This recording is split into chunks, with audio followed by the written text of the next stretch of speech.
Today's topic is all about glass, and I will tell you that the Celebration of Fine Art is blessed to have quite a few. I guess we have 5. Hope I didn't leave anybody out, but 5 like super 6 dynamic glass people, 5 of whom are men, and then we have 1 lone female. And but we really were blessed by having so many choices, but it was cool to get these 3 guys together today to share with you kind of their view of the world of glass and a little bit of, you know, inside secrets. And we're going to watch a little video that Seth's going to voice over for us. But we're going to start by introducing, and I'm looking at my good friend Caleb Siegler, who's right here, and all of us are joining you on the panel from Arizona today, from the Phoenix, Scottsdale metro area. So Caleb, I'm just going to say you are the youngest on the panel. Hey, that's me. Not sure you're still the youngest in the Celebration of Fine Art show. You might be. We got to check that out. And then we also have Anthony Barbano joining us right here. In fact, you're a recent import. You just moved down here from Utah. You had to get out of the snow, right, Tony? That's right. Yeah, well, we're glad to have you here.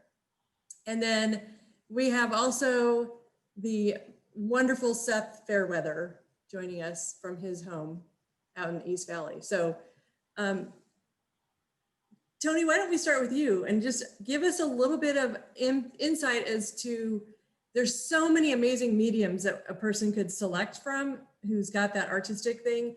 And so I'd be curious, like, when did you know art was your world and why glass? You know, art has always been fascinating to me as far as there's no limits to it. You know, it's all about imagination and creativity. And once you get your technical skills and your craftsmanship up to a certain point, then you can go anywhere you want with it. And so that's the beautiful thing about art. And then specifically glass as a medium, there's many things that draw me to glass.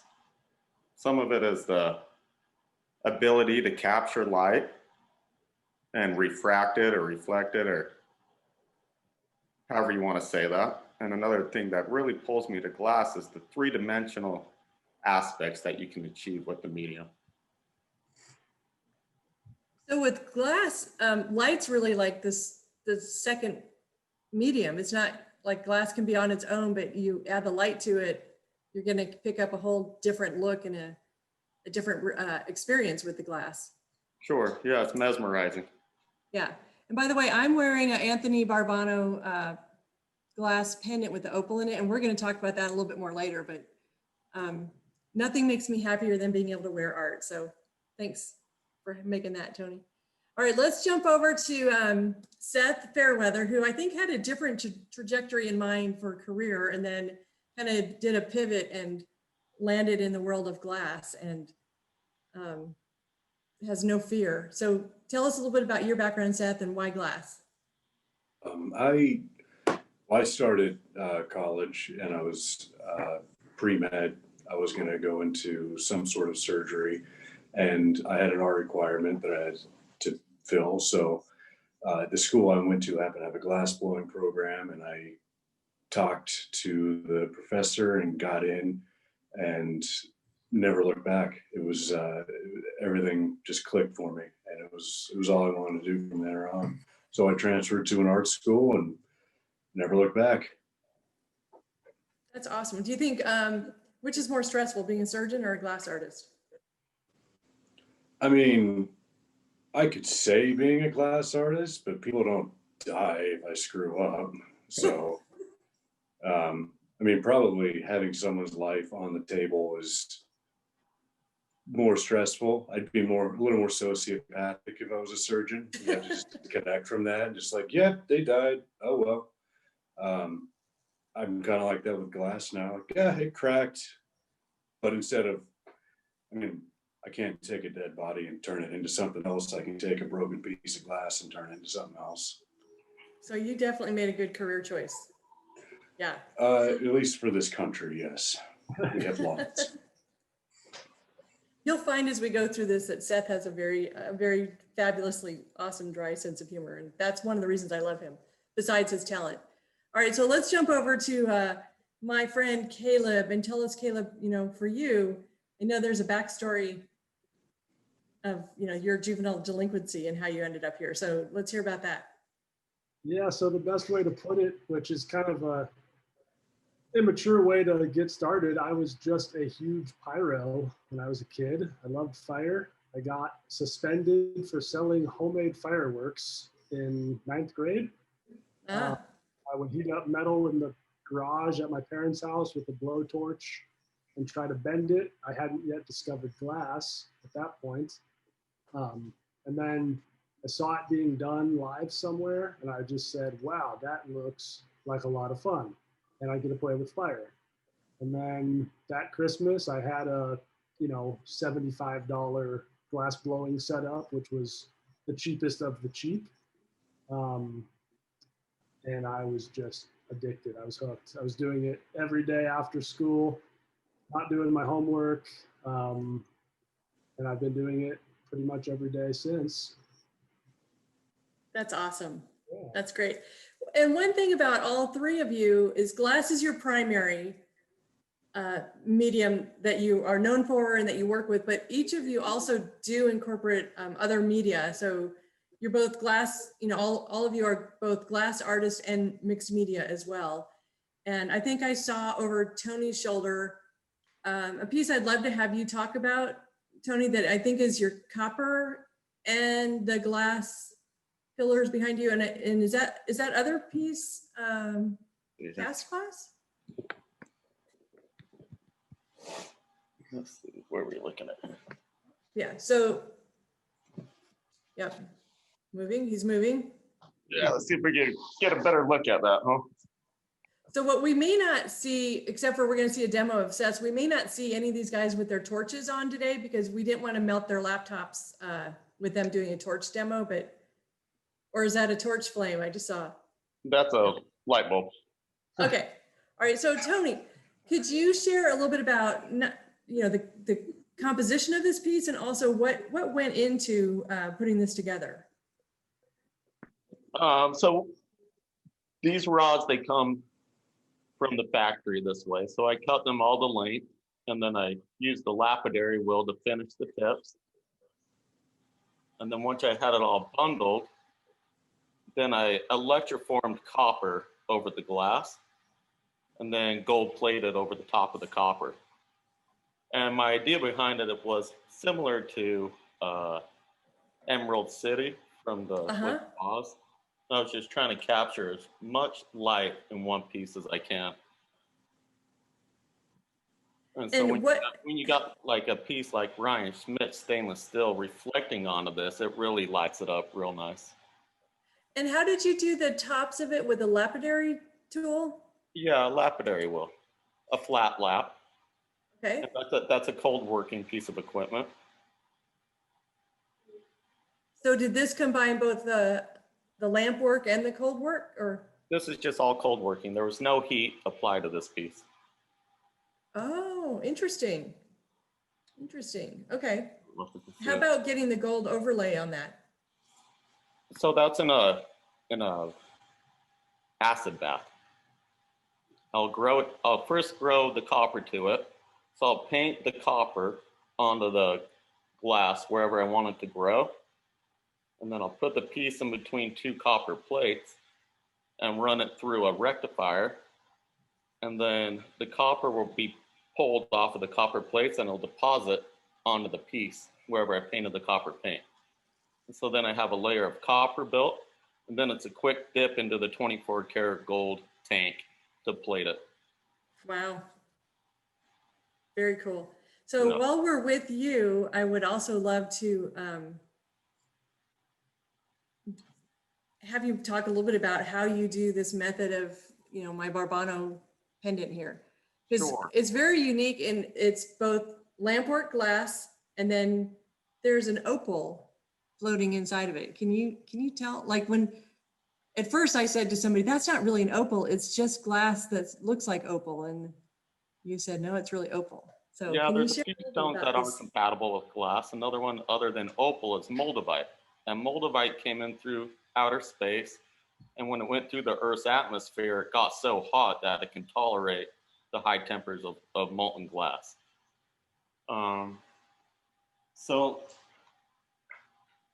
with that, all the colors in your pendant is coming from a fuming technique of 24 karat gold and pure silver. And so let's see if we can see it here.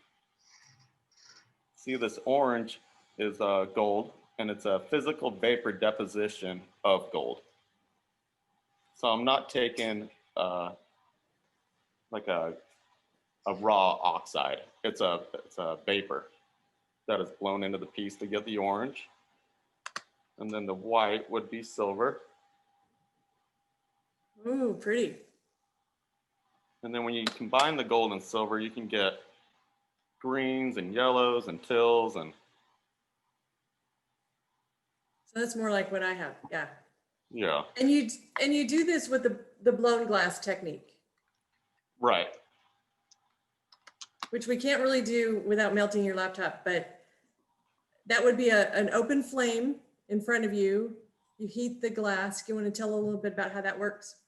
Yeah, the torch runs on oxygen and propane, and you manipulate the glass in the flame, and that's known as lamp working, or also known as flame work.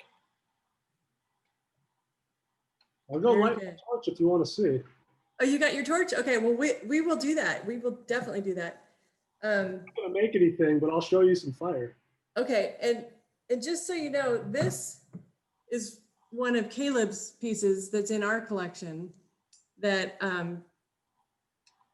it's just like, what do we call it? It's like a satellite. It's refracted light. I sit it by the window and you can get all the different reflections from the background. And Yeah, there's so a I don't million know. persons in there. What? There's a million of you in each one. Yeah, that's scary.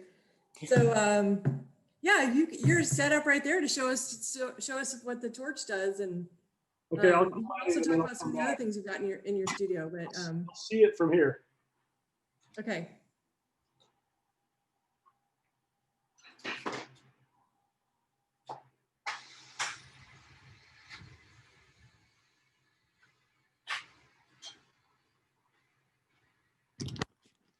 So this is a lamp working torch. So I have a foot pedal that turns it down or up. And then you can dial it in a lot from there, make it bigger, smaller, less hot, more hot. It's very loud though, so. But it's just oxygen and propane. And that'll get you over 6,000 degrees, that combo. Oh yeah, all we need, all most people need. And then you guys start with like, when we looked at Anthony's pieces like the Wizard of Oz, you start with like rods of raw glass, and what you're doing is heating that and manipulating that into different shapes. And in some cases you're doing, yeah, Anthony's got the. So this comes stock from the factory. You get it in any size diameter, usually comes in millimeters. The tubing will come a little bit larger than the solid rod. Solid rod I've only found up to about 42 millimeter solid rod, but hollow tubing you can get well over 72. Wow. And it comes in any color, in any diameter. So the coloration is already in the glass that you buy, but you're manipulating it through the heat to get different colors that combine. Sure, yeah. In different, you got propane and oxygen that's running the torch. In certain atmospheres, you'll have more propane in the flame, and that'll strike a color one color. And if you have more oxygen in the flame, it'll be a completely different color. Interesting. See, there's chemistry involved in this. So Seth, you weren't too far off when you started on the pre-med, I think, right?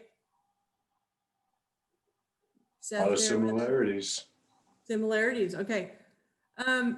So each of you does unique. I love the way you each do sculptural pieces. Anthony, you do these amazing pendant pieces. You do the fabulous marbles. I don't know if you have any of your marbles close by to show. And then Caleb does a lot of structured sculptural pieces that he puts glass together. And Seth kind of does all of it, but one thing Seth does that really stands out is the cast glass. Do you have a marble there, Tony? Sure. Oh, that looks awesome. That's like looking into the universe right there. Yeah, cool. So the next best thing to being live in Seth's studio is we have a little bit of a video that we can show. You want to kind of set that up, Seth, on what cast glass is all about, and I'll get there's a couple. When to start it. Sure. You can start whenever, and I'll just monologue over Okay, it. that's good because you're. There's two different. Because I'm what? Okay. So anyway, yeah, there's two approaches to casting glass. The more typical way of doing it is in a kiln, where you would make a mold, like lost wax mold, and then you melt glass into it at around 1550, 1600 degrees. This is the less common way of casting glass, and this is a hot casting. So that furnace is about 2300 Fahrenheit. The glass inside of it is liquid, much runnier than you would normally blow glass at. It's meant to pour and flow as liquid as possible. So I make these molds out of sand with a foundry inside of it. And then this particular furnace it's on a winch. So just by pressing on a button, I can wheel it forward, and then I can dump out 400 pounds of glass in a casting, which was necessary because I tore my bicep pulling glass out with a big spoon, and physical therapist said I can't do that anymore. But that means I couldn't cast glass, so I had to figure it out. Now, did you? So you can there's just not. see it. This is a fairly unique piece of equipment. Is that correct? Yeah, one of my old teachers built this, and then he hurt his back to the point where he couldn't work at all anymore. So I got it from him, but I've never seen another one like this. I've never seen or heard of any other tilt furnace like this. You're like a one-man show. So let's go back a little bit. You said that you make the cast out of sand, or the mold out of sand? Yeah, so this is almost, it's like a foundry technique. It's closer to foundry than it is to kiln casting. So I mix a resin in with that sand, and then that resin will set and harden the sand to a cement-like consistency. I can break it up with a hatchet, but it's strong enough to maintain its shape. And then there's not a big enough counterweight, so I have to climb onto the top every time I'm finished. Okay, so now what are you doing? You're. So right now I'm just breaking off that little trail of glass. Even when it's this liquid, glass it's not water. It's more like honey. There's always going to be a little bit trailing off, and then just smoothing in that little drizzle at the end and popping any bubbles that are sitting in those castings. And this was last Saturday. Those molds are still in there. I haven't seen them yet. They'll be out probably Monday or Tuesday of next week. Okay, can you explain so now you're smoothing out the tops, Mm-hmm. and you're going to roll it into the kiln, and if you could please explain like the temperature you're at right now, what the kiln will do, and then how you lower the temperature. So that glass is still 2000 degrees. That's probably 1800 at that point. But I'm wheeling it into an oven that was sitting at 485 or so. At this point, it's probably about 150 because the door's been open and nothing's been in it. Once I shut that door and advance the kiln, it'll shoot up to 1000 degrees in about 5 minutes, just from the glass heating everything up in there. Inside, I have electric elements that are hooked to a controller. So just like your house, when it gets a little bit cold, the controller or the thermostat tells them to kick on. And so I can maintain within about 2 or 3 degrees where I want to be. And I just program that to step it down very slowly from 1,000 down to ambient temperature. What happens if you open the kiln before the glass is cooled enough? Everything will break. And That's not good. that We don't want use that. is called annealing. Say that again, Tony? The term of cooling down the glass that way is known as annealing. Annealing? Okay. Yep.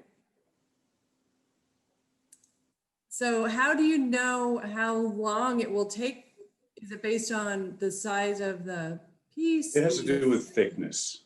You could cast something that was 80 square feet, and if it was a half an inch thick, it'd be done the next day. If you cast something that was a cubic foot, it would be in there for 6 weeks.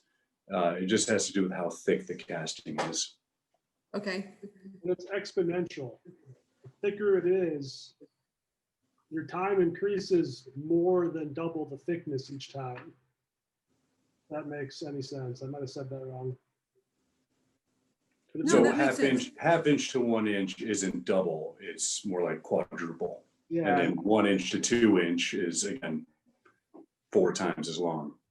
so the thicker the piece, it's exponentially slower to properly anneal them, which is why people don't make many things that are, 24 by 24 by 24. That would be a 9-month Yeah, that would take cycle. a very long time. Yeah. So I'm gonna say that probably the glass artist that most people are most familiar with is Chihuly. Who?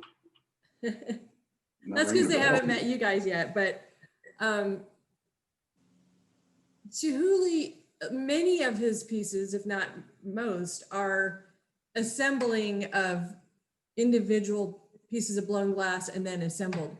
And I see a lot of Seth or a lot of Caleb, your pieces are more linear, not so swirly as Chihuly, but you do a lot of what I would call assembling individual pieces instead of just blowing one piece and having that be the finished piece. So can you explain why that has become something that you really enjoy doing? Yeah, so it was kind of a product at the time of the equipment that I had access to, as well as just a desire to make larger work than I actually really had the space to do. So, like what we just saw with Seth, he's able to cast a 200-pound, 300-pound piece in one shot, and it could be, a massive, huge thing. I don't have that equipment, so I was always trying to figure out a way to make the pieces that I wanted to make at the scale that I wanted to make them without going out and buying equipment that I can't afford. Seth has had that equipment for a long time and it's well paid off by now, but not cheap to buy the first time. So yeah, a lot of my pieces are actually using, like what Tony was showing us at the beginning, kind of the raw material, basically the way it comes from the factory. I'm doing very little to manipulate it, but then I'm adding it to a larger framework, which is usually metal, and then it can make a much, much larger piece from there. In a nutshell.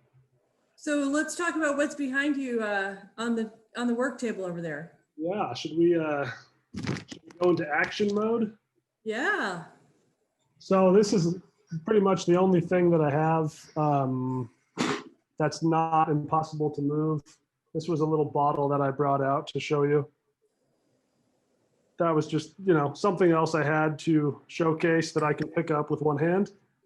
Okay, stop for a moment. How did you get all those different layers of color? What was the process? I called Seth and he did most of it for me. No, so this is what we call an encalmo. So it's essentially taking small bubbles of glass for this piece, it's 3 different colors. And I make, for the foot, there's 3 separate bubbles that are welded together and they form kind of those rings. You have a color rod sitting around that you could show? Yeah, I could grab a colored rod. Don't break that. Yeah, I'm trying not to. There's a lot of stuff going on out here. Yeah, here's my small kiln. Oh, I can't even open it because there's something behind it. Hey. So that's a flame working kiln. It's very different than a casting kiln. But that's pretty much all I need for what I'm doing out here. And then, And by that, you mean once you've done the flame work, you put it in there to help it cool down? yeah, so this does the exact same annealing process. This Okay. doesn't liquefy anything. If it liquefies in here, I've done something horribly wrong. This is just for slowly cooling off the glass. But yeah, Tony just asked to see a colored rod. Here's a rod of black.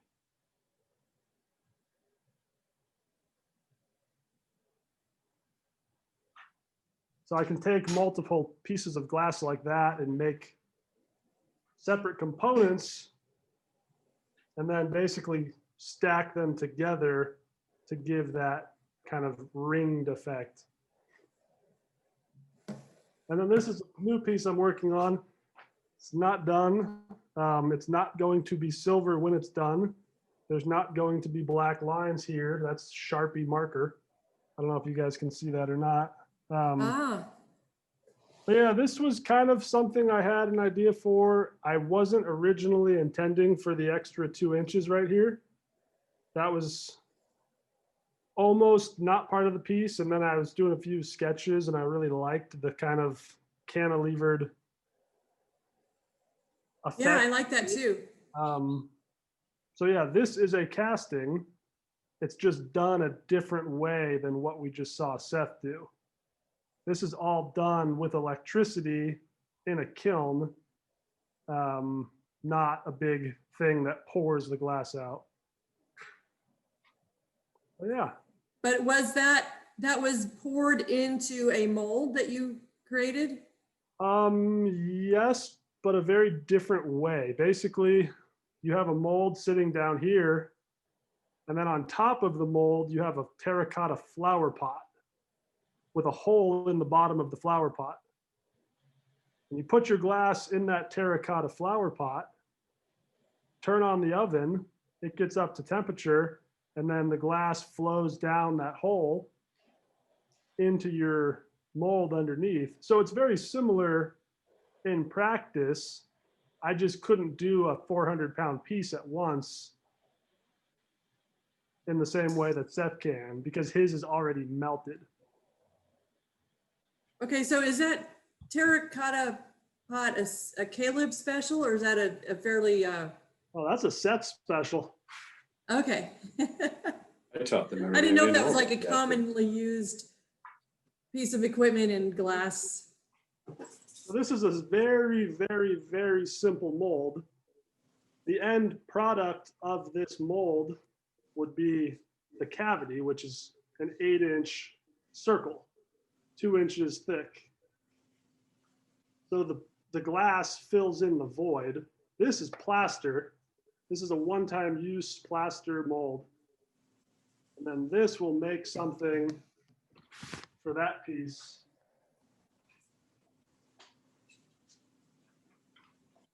All So right.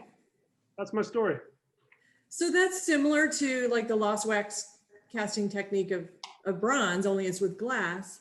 And I have a question, and we're happy to answer questions from anybody who might be watching, but do each of you draw out your ideas in advance, or do you sort of freeform, or, you know, we're with you right now, Caleb, so let me have you answer that question. Like, it's embarrassing how horrible I am at drawing, and a lot of people say that, but I really mean it. I am horrible at drawing. okay. It's true. Usually I see what I'm trying to make, and I'll do like the worst sketch ever just to not forget the idea. But I can't submit drawings to a client and have it look like I didn't have my 4-month-old son draw them. I have worked with a CAD guy before that's done, computer generated models of things. And I've worked with a Photoshop guy before to basically Photoshop an idea onto a client's wall.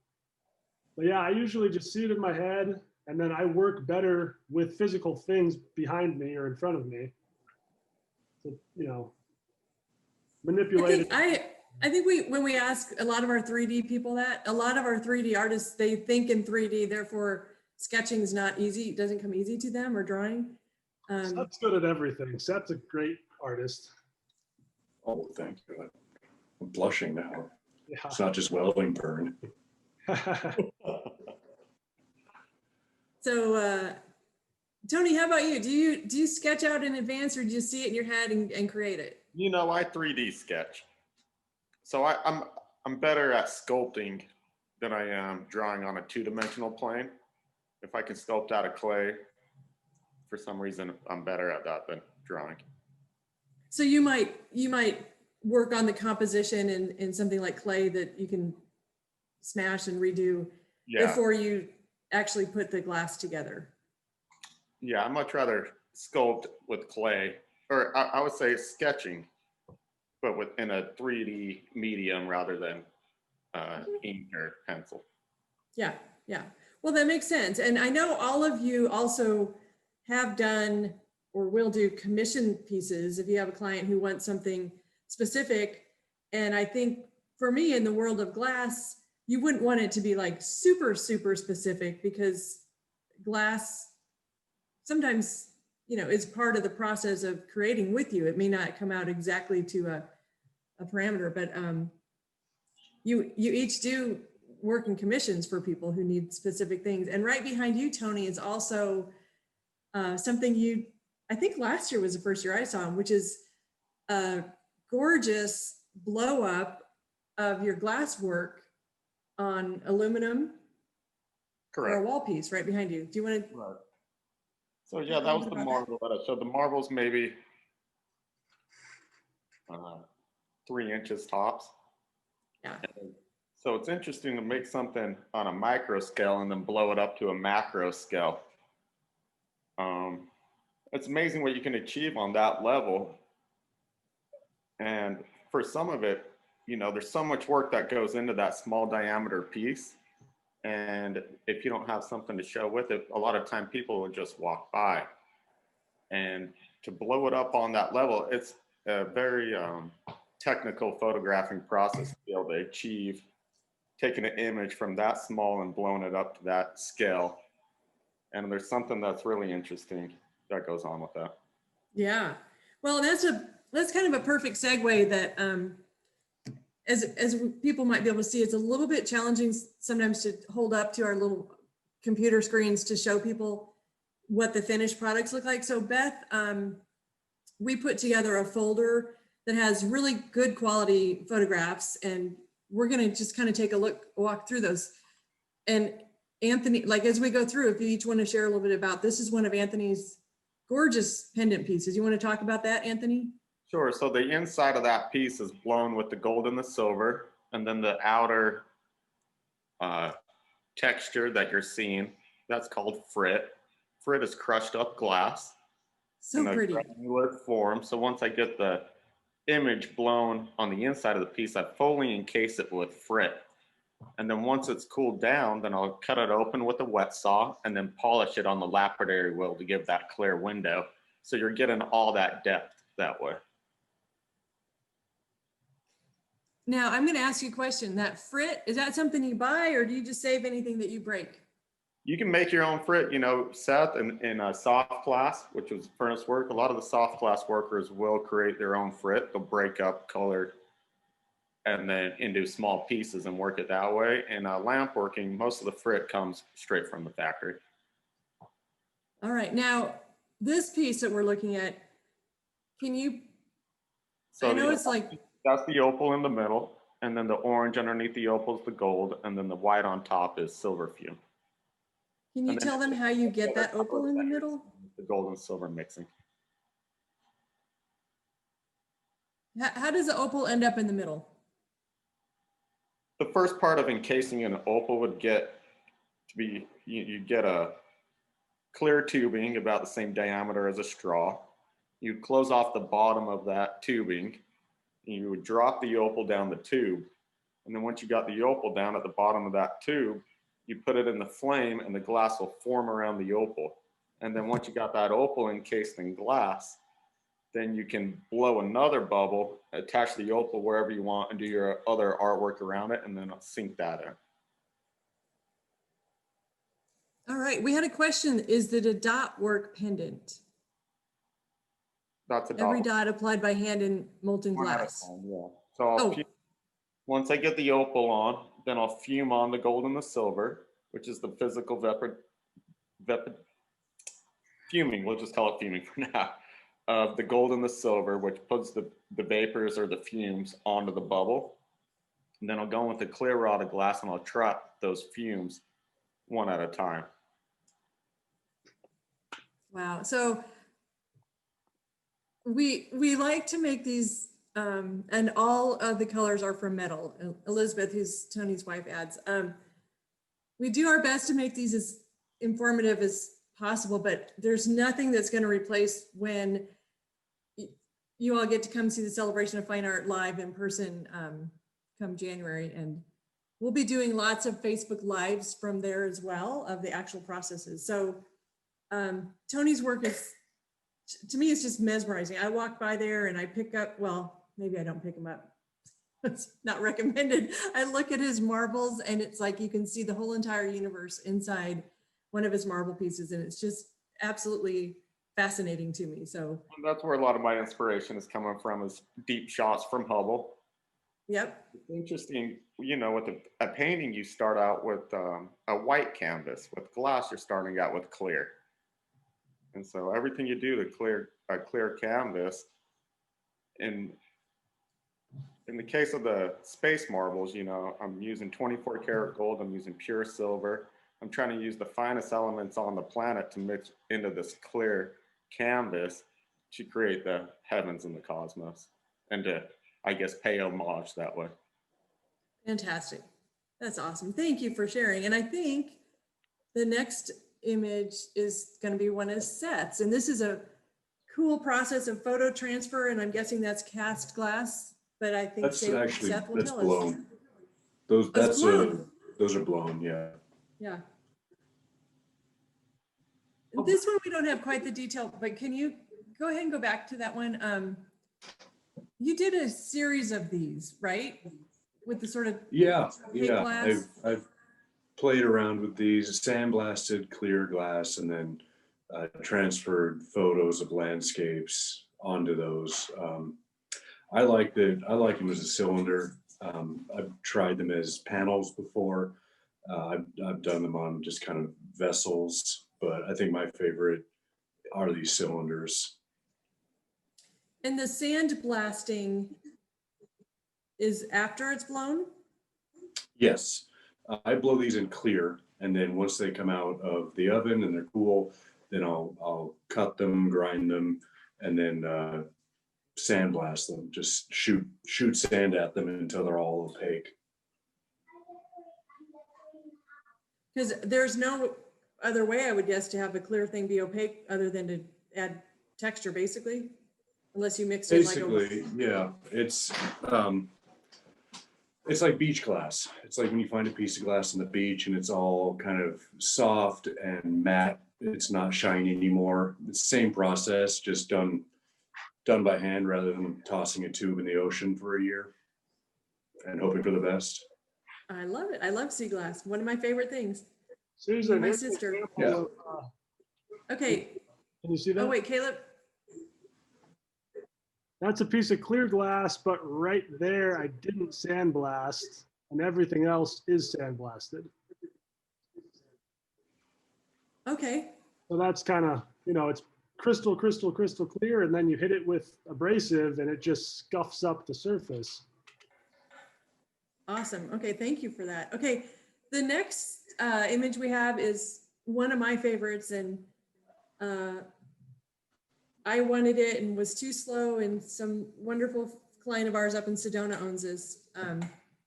But can you tell us how this is sort of to me, it's like a multi-layered piece of yours, Seth. Yeah, it's so the figure is done first in solid glass, and I put copper leaf and a little bit of crushed black glass on the surface to make that surface stand out. So it's solid clear glass with just a light skin over it, and then I keep that hot in an oven. I'll make one of those molds out of sand and pour the liquid glass into it, and while it's still liquid, I'll grab that figure and throw it into the mold so that it's encased in the solid glass. So that's one of the benefits of hot casting is I can put stuff into these castings. You can't do that in a kiln. So kiln casting is a wonderful, versatile way of casting things, but there are limits to it. Just like there are limits to hot casting, but one of the benefits is that I can do inclusions like this.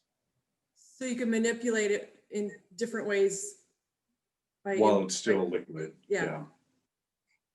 And then the background with the little blue and then the gold bubbles, is that? That's powdered glass that I sprinkled into the mold, into just the sand. And then the hot glass fuses to that color. And when I take it out of the mold, it's left on the surface. So it's permanently fused to the glass. And then kind of the texture we're seeing on the right side, because I know this piece, that's kind of a rough texture, and that's from the outside of the mold, and the front is like a crystal clear glass. Yes, yeah, that rough texture on the right is just the sand. So any casting I pull out is going to have that kind of rough texture, like a shower door. You can't really see through it. It's got a lot of tooth to it, and I have to grind everything down and then polish it back up to get that clarity. So the front that we're seeing now is where you polished. Yeah. You ground and polished. Okay. So this is like it's for those who don't know this piece, it's like a 3-sided piece. And it's, yeah. As you walk around it, you see sort of different nuances to it. And so my other question would be, was this completely planned, or did the image on the inside, the figure on the inside, did it just kind of land where it wanted, or did you control that with tongs or something? I can try to control that with tweezers and tongs, but in the moment, there's always going to be some like, well, that happened the way it happened. So, yeah, that works. Yeah, that looks great. Let's adapt. Okay, well that's such a cool piece. And then I think we have one more of Seth's. Similar, this will be a casted mold piece. Yeah, that's a sand cast piece as well. One of the benefits, one of the things I like about sand casting, you can do this in a kiln, but I can pack sand into a mold of somebody's face, and I can create this negative indentation in the glass by making this sand positive of a person. So it's and then this one was manipulated after it was polished, and there was ink added to the background. It was Caleb's suggestion. I liked it. It was a win. So awesome. Congrats, Caleb. Love the colors. Love the colors. And I think maybe our audience is getting by now that this is a very tight knit group of guys, all of the artists at the show. But within any medium like this, the glass guys really all share lots of, good tips and techniques, and they're always there to help each other, which is fantastic. So thanks Caleb for. was at my house this morning. Yeah, but he hasn't let you met the baby yet, Caleb. No. Caleb's a new papa. So let's move on to Caleb's pieces. The new papa of a 4-month-old. Here you go, Caleb. Cool. One of our favorites, similar to my piece. Yeah. That was year 1 for me at the show. Lean closer to your audio. Yeah. There you go. Yep. Cool. Yeah, that was 1/2 of a piece called Brothers 2. Brothers 1 was kind of similar, less busy and a little bit daintier, I guess. But yeah, it was basically these sets of 2, identical but handmade sculptures. And they kind of, to me, had some ties to the relationship that I have with my only brother.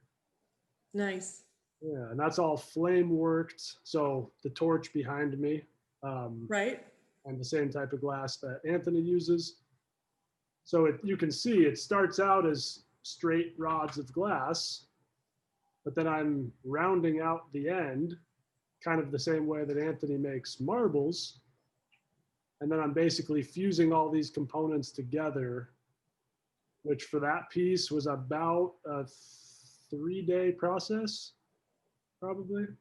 So it's a lot of small components slowly melted together. So every connection point is where the glass was heated to a point that it could fuse to the other piece of glass. Yeah, but then the rest of the time I'm trying to keep it from being molten, because otherwise the whole thing would sag. So I'm trying to keep it cold enough to not move, but hot enough to not break. And then I'm only getting, little areas really, really, really hot to stick two things together. Yeah. And then it There's goes this. in the kiln to stay preheated, essentially. Okay, because once you've done connecting everything, you've got to put it in the kiln where it kind of bakes itself. Yep, easy bake oven. Easy bake. Okay. We had a question. Where do you get the glass rods and tubes made? Are they? It comes from all over the planet. Some of it's made in Germany, some of it's made in Corning, New York, some of it's made in Oregon and Washington. I mean, it comes from all over. Some of it. Czech Republic. Czech, yeah. I just Good received question. this box yesterday, and it's mainly shattered, which kind of messed me up. But this is what a glass box, let's see. So it's 5-foot tubes, but most of them are broken. Oh, will So- you use that for something or will you send it back? They're already sending me another one for replacement because it's not supposed to happen, but it's usable if you don't need the full length, but for that piece, I need the full length, so. Yeah. Yeah.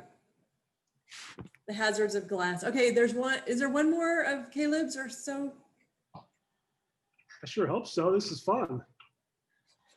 Again, this might be a flashback, but how did you get that coloration in this one? Basically recycled glass. It was supposed to be clear.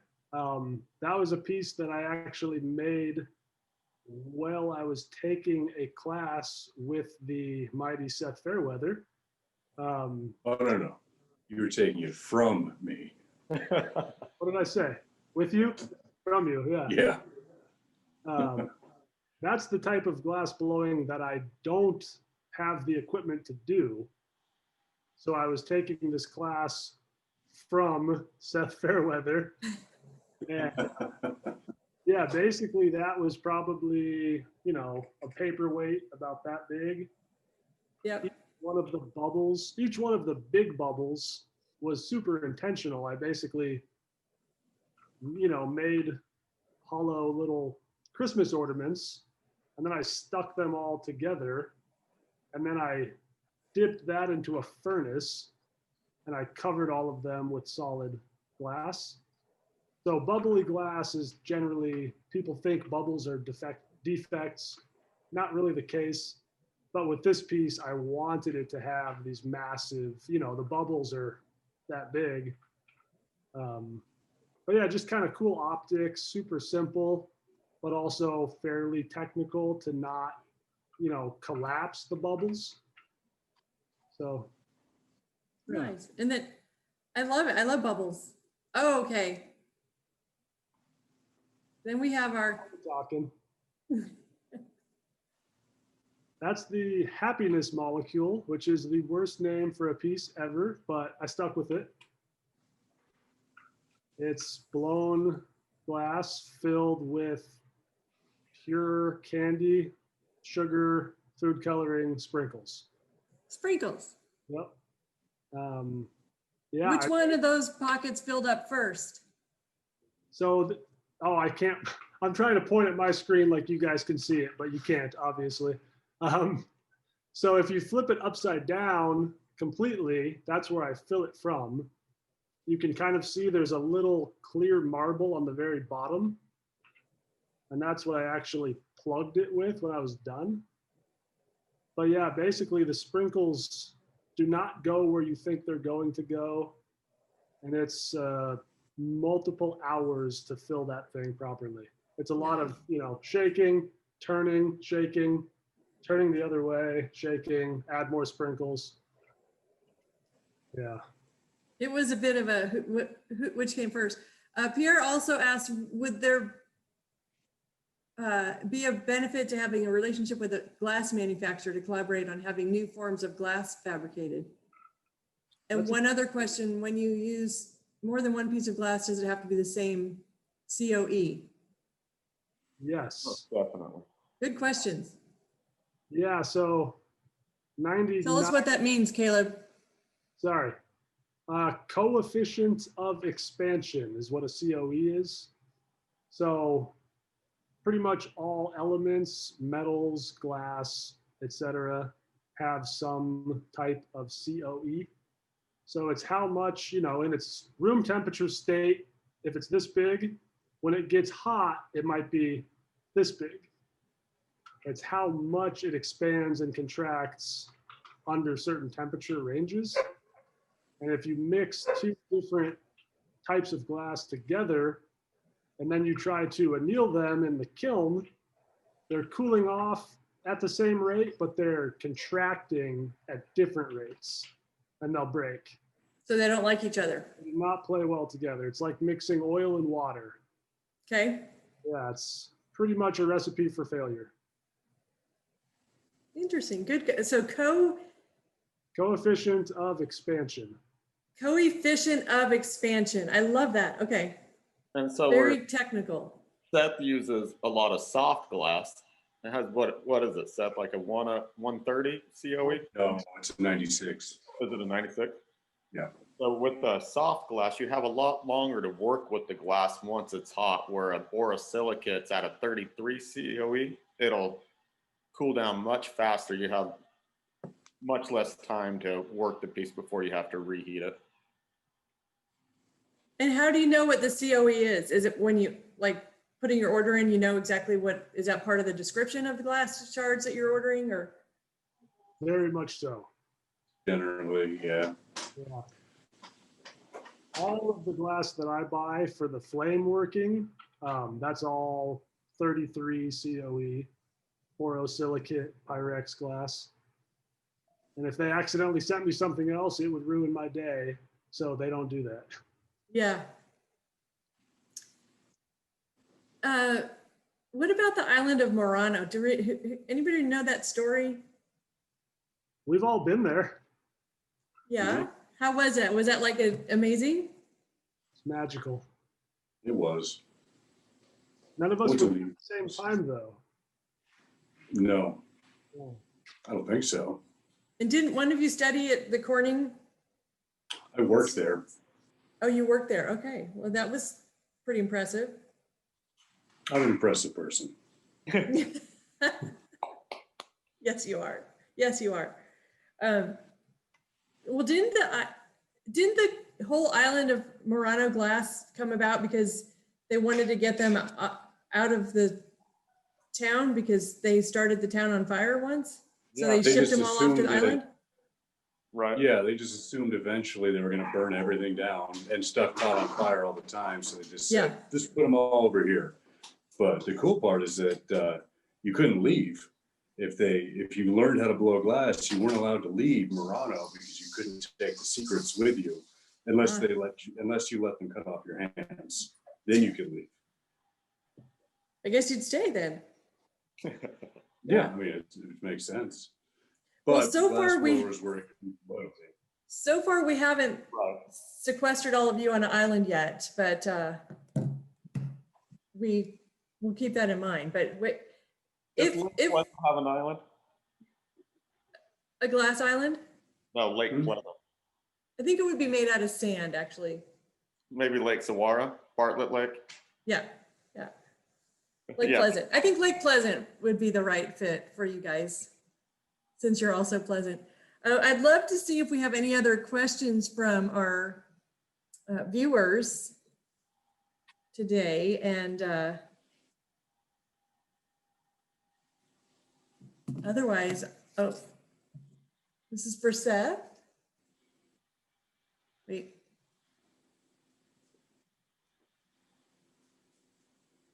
I'm not seeing the question yet. I just see for Seth. We got a question coming for Seth, but we would love nothing more than to have all of you who are watching today be able to join us in Scottsdale in January at the Celebration of Fine Art, where all of these artists, along with our other 100 or so, will be gathered, and you can actually literally watch them work. Maybe not what we just saw, the demonstration we just saw of Seth's. You're not going to see that at the show, but you would see Anthony and Caleb in action with the lamp work and the glass blowing, and it's quite fascinating. So we would love to have you. Kathy or Doug, did you have a question for Seth that I can't read? Margaret Collins has her hand raised as well. Oh, okay. Hello. Hi, Margaret. What's your question for our guys? So I'm curious, I know glass blowers are far and few between, and these gentlemen do beautiful artwork, glass work. Do any of them do the glass blowing? I had worked for the National Lab, Argonne, and our scientific people would make specifications, and we had a glass blower on site, and he was training someone to take his place because he was aging and getting ready to retire. So I'm curious if any of the artists do the glass blowing techniques like they do at Murano. All three of these guys, right? Yeah, so you're referring, Those are some complicated questions. You're Yeah. talking about scientific glass blowing. So the closest thing would be Caleb and Tony. But that's not what they're doing in Murano. Murano is a soft glass. They do lamp working, but it's known for their soft glass blowing, which is more of a freehand technique. So, I mean, all three of us have done soft glass blowing like they do in Murano. I can't speak to you two. Do you do scientific blowing? I've had one course at the University of Utah, and it is super technical. A lot of it is done on a lathe, like a wood lathe or a metal lathe. And it's interesting how technical these apparatuses can get and the annealing processes that they go through. I'm sure you could be really creative. A lot of it doesn't use color, and color is something that I'm drawn to. So I didn't go after that too much. yeah, same here pretty much. Just, it's very, very, very technical, and it would be a cool skill to have, but I personally am not super interested in making scientific apparatus. Oh, that was a great question. Thank you. Yeah. Here, the other one is there a specific formula that tells you how long to keep the glass in the kiln depending on the thickness? I just call Seth and I ask him. Yeah, he just calls me. No, it depends on what kind of glass you're using. Based on the color, that piece behind Caleb is crystal. Is that lead crystal? Yeah, it's crystal. So that's a different annealing schedule altogether from what's going on with what I typically blow. That anneals at around at 804 Fahrenheit.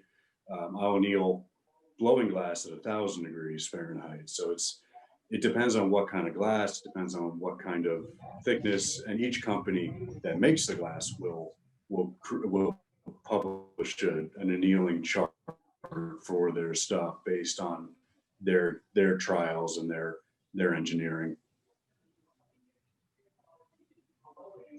So it is very, I mean, it's very scientific and technical along with the amazing artistic viewpoint. I mean, it's you're marrying the two together. And one time, I think at one of our live at the show talks on glass, somebody asked how does my Pyrex not melt in the oven? But you know, like a glass baking dish, but that would be because it'd have to be like 1,600 degrees, right? Yeah, to get Pyrex to be actually Maybe. deforming at all would be 1,200, 1,150. So that's why our ovens at home don't go that high. Yeah. Maybe yours So- doesn't. Well, unless you're a glass. Aftermarket modifications. If anyone could do it, it would be you guys. So you guys are just so, I could talk to you for hours. And I think in the description of this, or maybe it was just when I shared on Facebook with my friends, I've always been fascinated with glass. I love glass. My dad and stepmom are big glass collectors. My sister and I are sea glass collectors. It's really a fascinating medium to me. And I love how you can take a raw shard of glass or piece of glass and manipulate it into something beautiful and collectible. And, you know, I'm honored to have work from some of you. I still need my Seth. I won't wait next time I see something I like. But super happy to have you on the panel today and very grateful for our viewers who've joined us, and for any last minute questions, we'll get them in there. And thank you again for sharing your time with us, everyone.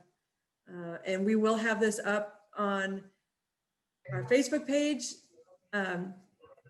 Once we do a little post-production edit, our amazing team, Beth Cochran and my team put it together. So it will live on our Facebook page, and then on our website, you can always see all of the previous art discoveries at celebrateart.com. And probably by the end of November, you're going to see a whole nother page on our celebrateart.com. We're actually going to have a amazingly gorgeous e-commerce site where some work from some of the artists, most of the artists, will be available for you to see online and to get it when you see it, or come visit us during the celebration starting January 18th. Help. Woo-hoo. What day do we open? What's that? January 16th? Just push it at the back. 27th, maybe? Yeah, no.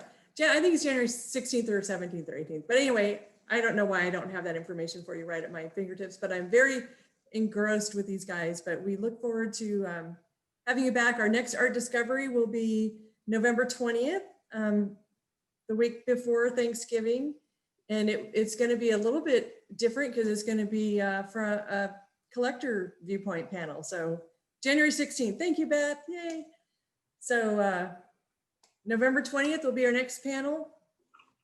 The live celebration of fine art opens in Scottsdale January 16th. And we thank you all for being here, and feel free to continue to put questions on our Facebook page or email us, or get in touch with us. And we thank you so much for being with us. And I want to thank Caleb and Seth and Anthony for their time and their talents today, and for Beth for being my co-host, and to all of you for joining us. So until next time, keep celebrating art.